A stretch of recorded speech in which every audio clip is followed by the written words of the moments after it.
Assalamualaikum warahmatullahi wabarakatuh. Alhamdulillahirrahmanirrahim. Wa binastain ala umurnya wadin. Wassalatu wassalamu ala asrofil anbiya'i mursalin wa alihi washabihi ajmain. Assalatu wassalamu ala sayyidina Rasulullah usbiyati kullatil lati adikni.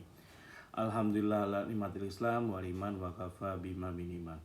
Sob, sekarang ini bahasan saya kali ini adalah jangan mudah tertipu dengan tampang tenang, tampang optimis atau tampang apapun. Anda nganggap enteng pada teman-teman pengusaha Anda yang lebih tinggi kadang-kadang, sederajat atau lebih tinggi atau siapapun orangnya. Jadi kadang-kadang kalau kita first look itu ketemu orang, ngobrol dengan orang, itu kelihatan bahagia terus gitu. Kok optimis terus nih orang itu. Kok orang ini nggak pernah capek-capeknya gitu. Ini orang nggak pernah gimana, kok senang terus usahanya. Jadi kita ketipu gitu. Ketipu dalam artian positif ya. Ketipu kok saya nggak bisa setenang dia gitu. Nah itu kadang-kadang gini loh. Saya punya teman-teman sahabat yang kalau ketemu itu senyum terus, senang terus. Dan itu kalau apapun dalam penderitaan pun dia ngomongnya dengan yang bahagia gitu, seolah gimana, seolah nggak ada penderitaan tuh nggak ada. Itu bukan dia berarti nggak ada penderitaan, bukan berarti dia tidak ada masalah, bukan dia tidak ini. Kalau kita nggak kenal deket banget itu mereka nggak mungkin cerita masalahnya, jarang. Orang-orang ini kadang-kadang orang juga sama lihat saya kadang-kadang mereka tertipu oleh tampang saya, kelihatan tenang, kelihatan gimana, kelihatan menikmati hidup memang. Dan kami ini orang-orang seperti itu biasanya sudah melewati berbagai cobaan yang luar biasa sebelumnya. Jadi intinya gini loh, no pain no gain gitu. Jadi gak ada gak ada apapun gini, apa ya ininya. Jadi intinya gini, orang itu tidak mungkin orang itu bisa sedamai itu kalau dia tidak bisa menaklukkan keresahannya. Tidak mungkin dia bisa setenang itu kalau dia tidak bisa menaklukkan kesulitan dan kelemahan-kelemahan lainnya. Tidak mungkin dia bisa sebahagia itu kalau dia tidak bisa menekan semua keinginannya gitu. Jadi intinya apa? Kalau Anda gak akan bahagia kalau keinginan Anda dilepas terus. Karena apa? Semakin Anda capek apa yang Anda inginkan, semakin Anda kekurangan gitu. Termasuk penderitaan-penderitaannya. Jadi semakin Anda menderita sebenarnya itu sebenarnya tabungan kita untuk, kalau kita tahu ya, kalau Anda tahu itu untuk kebahagiaan Anda ke depannya gitu. Jadi tidak ada orang-orang itu kadang-kadang gitu loh. Kita kan kadang ketipu gitu. Lihat teman pasti Anda lakukan itu. Lihat teman, oh kok seneng amat, enak banget jadi dia. Ternyata pas kehidupannya itu luar biasa sengsara. Cuman yang dia bisa itu, dia hebat tuh, dia bisa menekan kesengsaraannya, ke penderitaannya dan apapun. Sehingga yang keluar adalah orang positif terus tuh. Dan beberapa orang memang melakukan itu karena apa? Dia ingin beramal gitu. Beramal, kalau kita tidak bisa beramal dengan uang, kita tidak bisa beramal dengan ilmu, dan kebahagiaan dengan senyum dulu. Itu yang terjadi. Kemarin, saya biasanya kalau pas kondisi kayak gini, saya cari nomor telepon teman-teman saya. Saya say hello. Kebetulan saya tuh ada problem di handphone saya. Setiap ganti handphone, saya nggak tahu apa gimana, itu sering hilang kontak-kontaknya. Nyengkelin sih, cuman ya udah sabar. Saya nggak tahu apa salah penyimpanan emailnya salah atau gimana, nggak ngerti loh. Kemarin saya telepon salah satu sahabat saya cari namanya Pak Akir Saputra ya. Beliau ini punya as management, saya juga belajar ekspor impor ke dia gitu. Jadi seperti itu gitu. Dan saya pernah bareng sama dia gitu, jalan keluar itu sampai semingguan, sehingga tahu karakternya. Dan saya berkawan gitu. Jadi kita ini profesional aja, kita belajar dulu. Waktu itu dia ngadakan tur, saya ikut gitu. Sehingga kedekatannya terjalin dengan baik gitu. Dan sekarang cukup dekat. Nah, kalau ketemu dia orangnya agak subur gitu.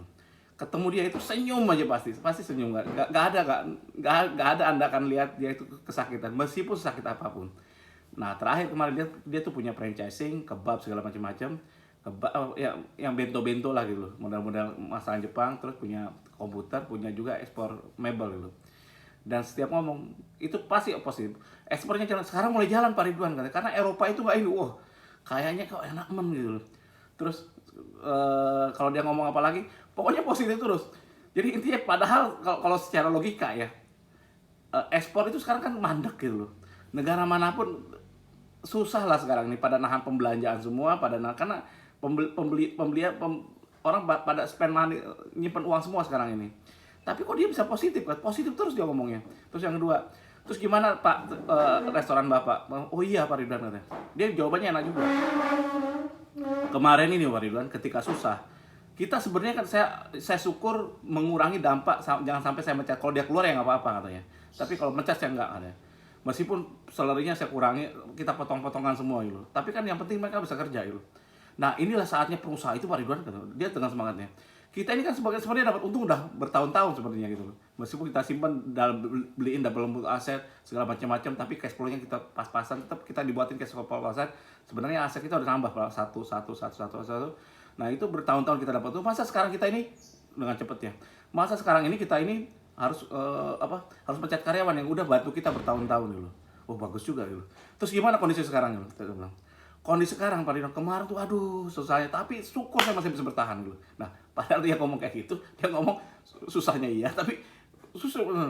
Udah gitu sekarang agak lebih bagus gitu. Padahal di Bali ya sekarang ini ya, new normal itu membuat saya belangsak gitu. Pasti banyak kayak ngerti ya. Mungkin dia di Cirebon, di mana-mana di Jawa Barat, mungkin bagus. Sekarang ekonomi udah jalan Pak Ridwan, dan syukur sekarang ini udah mulai naik omset saya katanya. Wah enak sekali ya. Sedangkan saya sendiri sekarang ini masih ngos-ngosan gitu. Karena saya lihat rame-rame, tapi uangnya nggak ngalir sob.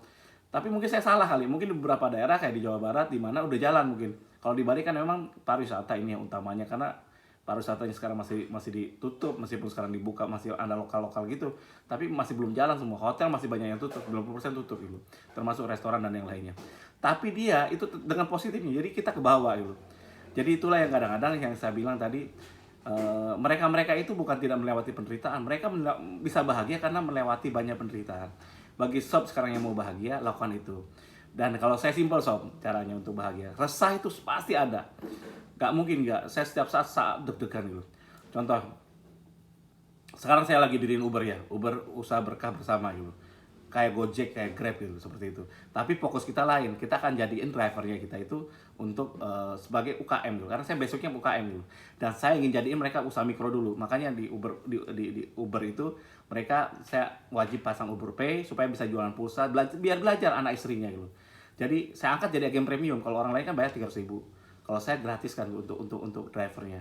Jadi drivernya jadi agen premium, itu dapat downline siapa? Anak istrinya bisa jualan. Nah, kalau mereka jualan, sepertiga keuntungannya dari Uber Pay itu untuk mereka gitu. Untuk si agen premiumnya. Jadi kalau saya untung 200 rupiah untuk si bapaknya. Sedangkan anak istrinya itu kan dapat dari penjualan pulsa. Contoh pulsa berapa ribu atau token listrik itu 100.000, dia jual mungkin 105.000, dapat untung 4.000, 3.000 kan lumayan gitu kumpulin. Dan itu gede kok kalau dibanyakin itu. Dan sebenarnya hal itu supaya anak istrinya kan tahu, jadi kalau kita tes pasar ya, supaya silaturahmi kan akhirnya tahu apa yang dibutuhkan pasar, baru tawarkan sembako, baru tawarkan frozen food dan yang lainnya. Dan nantinya saya ini kan juga si drivernya itu untuk jadi driver pun sama, kalau nanti suatu saat dia jalan-jalan bawa penumpangnya, Bu butuh pulsa nggak Bu, butuh token nggak? Nah itu kan belajar untuk komunikasi. Jadi kita memang tidak ingin jadikan mereka sebagai tukang ojek tok gitu seumur hidup, sehingga kemarin sudah membuktikan, sejarah membuktikan pas COVID ini semua tukang ojek online itu ngeluh semua. Biasanya dapat 2-3 jutaan, tiba-tiba 100.000 aja, 50.000 aja susah gitu dalam satu hari, belangsak bener. Kemarin malah kosong gitu kan, klenger gitu. Itu karena mereka semua dijadikan hanya supir tok gitu, ojek tok. Kalau di Uber nggak, kita jadikan UKM gitu. Itu kelebihannya. Jadi titik fokusnya bukan hanya ngantar penumpang, tapi berbisnis gitu. Karena bisnis itu silaturahmi, saya ajarin silaturahmi. Caranya dengan Uber Pay dulu untuk mikronya, nanti naik ke UKM. UKM mereka bisa buat toko digital. Ya toko digitalnya, nah nggak punya barang, nggak punya modal, gampang kita yang modalin barang ini. Nanti saya kumpulkan di mitra-mitra cabang di seluruh Indonesia. Ini sebenarnya bisa membantu kalau Anda sekarang di pemerintahan, jadi gubernur, kayak jadi bupati, kayak wali kota. Ini bisa masukin produk ini, Uber bisa bantu membuat platform sehingga atau digabungkan dengan platformnya di Uber itu UKM Anda itu masuk digital, gak perlu buka toko tapi di situ masuknya petani, peternak segala macam bisa masukkan itu transaksi, dan itu lokali memang tidak ini kelebihannya lokali. Jadi kalau e-commerce kan ikan teri sampai ikan hiu itu ada di situ, mau sampai paus ada di situ semua gitu. Jadi pertama teri dulu makan, udah terinya masuk jadi bandeng jadi kerapu gitu, lama-lama dimakan sama hiu makan lagi yang gede lagi. Jadi ujung-ujungnya ya asing-asing lagi yang main. Kalau di kita enggak, karena lokali aja gitu. Ya seperti itu dampaknya. Jadi saya lakukan itu sekarang, alhamdulillah sob, lagi viral sob. Sekarang ini contoh ya, sehari bisa ada yang daftar, bisa kemarin setengah hari bisa 700-600 orang gitu, 700 orang gitu. Sekarang driver kita hampir 2.000-an orang lebih gitu. Dan alhamdulillah ini wasyukurillah gitu. Meskipun saya deg-degan juga ya, mudah-mudahan saya tidak mengecewakan banyak orang gitu. Dan kita ini para driver Uber ini itu bukan hanya driver gitu, tapi mereka ini pejuang wakaf gitu. Kenapa? Lo kok bisa kan? Ada aja. PN itu apa? Ada aja katanya. Ya iya memang, karena saya udah buatin wasiat 2/3 keuntungan Uber itu untuk apa? untuk wakaf. Wakaf untuk apa? Untuk bantu Anda bebas riba dan bantu untuk modal kerja Anda. Bisa dipegang kayak omongnya. Loh, ini saya omongin. Jadi kan omongan kan lebih tentu. Kalau saya nanti ngelanggar, Anda tinggal ngomongin, oh Ridwan penipu, pembohong gitu. Lagi saya udah apa coba? Saya udah wasiatkan kok, buatin wasiat di perusahaan. Bila perlu kemarin saya ngomong ke notaris, Pak Bu notaris bisa nggak ini dimasukin ke akte? Nggak bisa katanya. Ini kan udah ada draftnya gitu. Anda buatin wasiat aja. Ternyata lumayan tinggi juga biaya wasiat itu loh. Jadi wasiat 2/3 keuntungan untuk wakaf, CSR, Uber, SKDA. Jadi satu daripada gini loh contoh. Ini bantu Anda ketika Anda sekarang kan sahabat saya 3M dijual 2,5 M gak laku-laku, 2 miliar tawar nggak dikasih, tiba-tiba utang cuma 600 juta, dilelang lalu bang, nggak laku 900, kan yang menang tukang tutup, tukang lelang gitu. Daripada gitu terjadi, sebagian kita bayar tetap 900 atau 1 miliar, Anda niatkan wakaf gitu. Wakaf buat apa? Ya itu tadi, siapa yang biayain wakaf itu? Kayak saya minta uang sekarang belum ada sob, baru hanya beberapa juta aja. Nanti kalau untungnya Uber jalan, terus dari mitra food, mitra toko juga saya wajibkan untuk tidak bayar ke Uber, tapi bayar dengan wakaf dulu. Termasuk kalau Anda butuh konsultasi dengan saya, bayar. Saya sekarang bukan murahan dulu. Doa terbaik Al-Fatihah, Salat Nabi, wakaf. Jadi saya ilmu saya, apapun pengalaman saya pakai untuk wakaf. Anda punya perusahaan mau bangkrut, saya bisa bantu Anda. Cuman berani nggak Anda wakafkan dulu. Jadi wakaf, atau kita beli dengan wakaf dulu. Jadi seperti itu. Penjelasan lebih lanjut susah ya, mungkin nanti pelan-pelan. Dengan Anda melihat terus, Anda akan tahu. Dan saya yakin wakaf ini akan gede ke depannya. Karena wakaf itu diberi ditahan pokoknya, diambil hanya hasilnya. Jadi kalau Anda, jadi bukan nyicil, dia beda konsepnya. Dan saya yakin ini bisa ngalahkan bank sob. Jadi intinya itu. Dan saya yakin kita akan punya bank wakaf. Jadi sekarang ini saya pejuang wakaf. Selamat datang para driver Uber, para mitra Uber, warga SKDA. Mari kita jadi pejuang wakaf.